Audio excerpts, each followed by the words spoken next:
tan loo yaqaano Kuuriyada wanaagsan iyaduna isugu yeerta dawladda sharciga ah ee kaligeed ka jirta jasiiradda Kuuriya.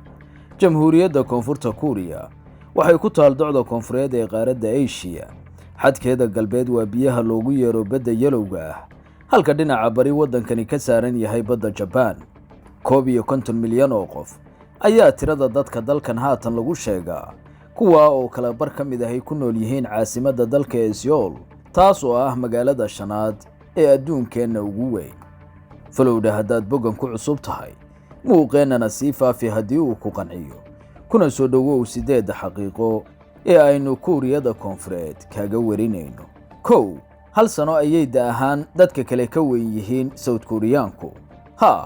oo South Koreaanku waxay aaminsan yihiin in ilmuhu marka uu dhasho 1 sano jiro, taasoo sababtay in qofka dalkaas u dhashay leeyahay 2 da'ood, midda caalamiga ah ee ay adduunka intiisa kala siman yihiin, iyo midda South Korea oo ah tirada'eedka lagu daray qofku sanadka uu dhashay.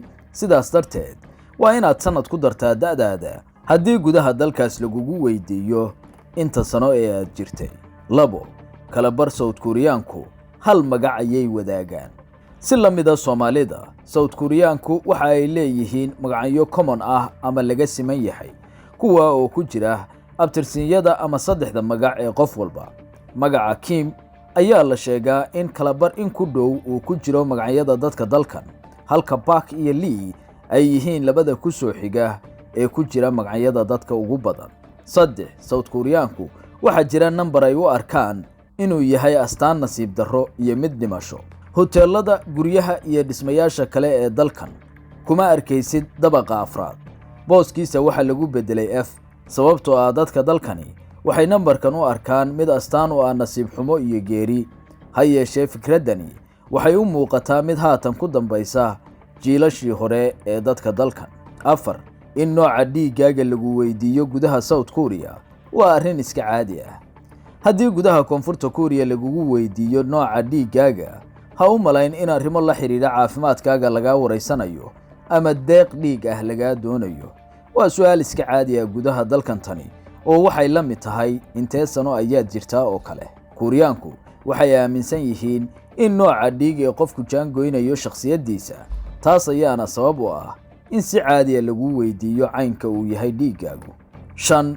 garka iyo shaarubaha oo lala baxaa dalkan waxa ay ka yihiin astaan busaaradeed iyo mid nadaafad xumo. ha tegin adoo garka iyo shaarubuhu kugu baxeen South Korea. dadka waddankan gaar ahaan jiilashii hore wayba ka caroodaan arrintaas, halka guud ahaan dadku u arkaan astaan nadaafad xumo iyo mid busaaradeed. garka iyo shaarubaha oo la xiiro ayaa qurux ah marka dadka dalkan ay joogto. waxaaba la wariyey inay adag tahay inaad shaqo hesho haddaad garka iyo shaarubaha la baxdo gudaha dalkan. 6. xaruntii ugu horreysay ee sahanka hawada sare ama xidigisku waxay ku taal dalkan South Korea.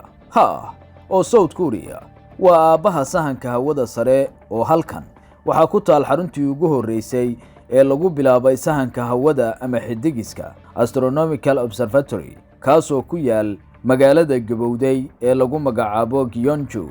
bilowgii qarnigii 7 ayaa la dhisay xaruntan, waagaas oo ay amartay in la dhiso boqoradii madaxda ka ahayd boqortooyadii Silla. sanadkii 2000 ayaa hay'adda UNESCO ku dartay goobtan liiskeeda goobo taariikheedyada adduunkeena.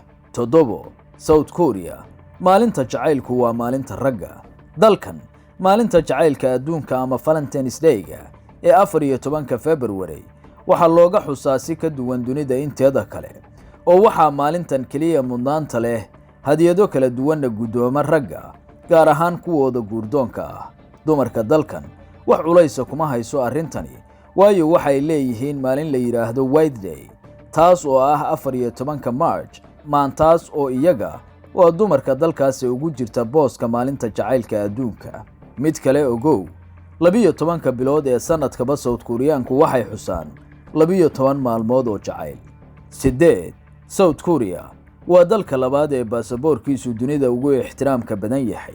192 dal ayaa fiisa la'aan lagu tegi karaa baasaboorka dalka South Korea, taasoo ka dhigan inay kaalinta labaad iskula jiraan Singapore, oo iyadana tiro la mid ah fiisa la'aan lagu tegi karo baasaboorkeeda.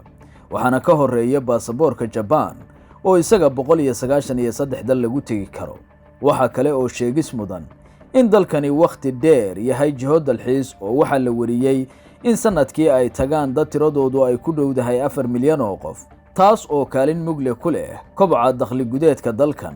aflaanta telefishinada taxanayaasha ah ee la jecel yahay iyo dhaqanka khaaska ah ee Kuuriyaanka ayaa qayb ka noqday jacaylka dadka dalxiiska jecel ee dalkan.